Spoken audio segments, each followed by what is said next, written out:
सबका शुक्रिया अदा करना चाहता हूं। दूसरा सिद्धांत हमने अपनाया,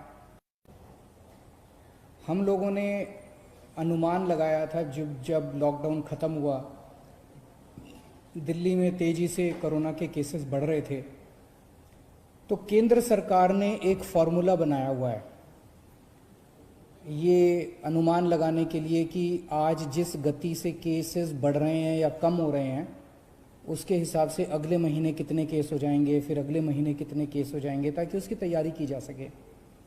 तो जो केंद्र सरकार का जो फॉर्मूला था, उस फॉर्मूले के हिसाब से हम लोगों ने जून के पहले हफ्ते में अनुमान लगाया था कि अगर इसी रफ्तार से केसेस बढ़ते रहे तो 30 जून को कितने केस हो जाएंगे, 15 जुलाई को कितने केस हो जाएंगे और 31 जुलाई को कितने केस हो जाएंगे।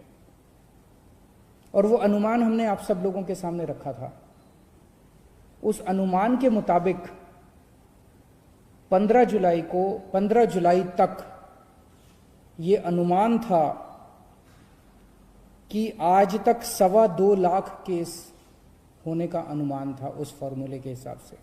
जून में जिस तेजी से केस बढ़ रहे थे पहले हफ्ते में, उसके हिसाब से केंद्र सरकार के फॉर्मूले के हिसाब से आज तक 2.25 लाख केस हो जाने चाहिए थे दिल्ली में टोटल।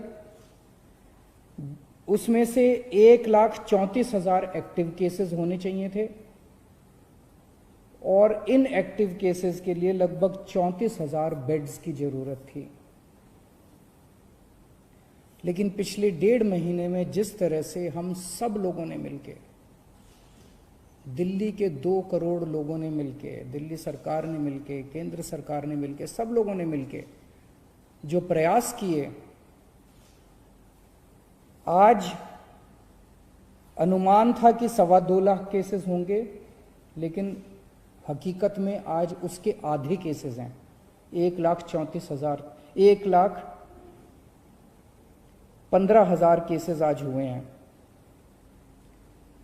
अनुमान था कि 1,34,000 केस एक्टिव होंगे, लेकिन आज केवल 18,600 केस एक्टिव हैं। अनुमान था 1,34,000 केस एक्टिव होंगे, केवल 18,600 केस एक्टिव हैं। और अनुमान था कि 34,000 अस्पतालों में बेड्स की जरूरत पड़ेगी।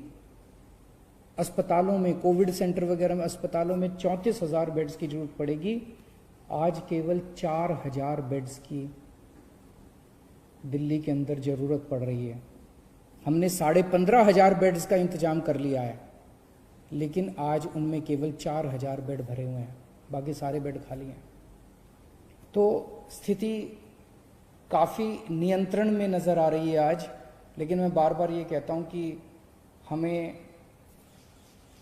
कॉम्प्लेसेंट नहीं होना, हमें इसके बारे में ये नहीं होना कि अब सब ठीक हो गया। कभी भी कोरोना बढ़ सकता है, उसकी तैयारी हमें जारी रखनी है।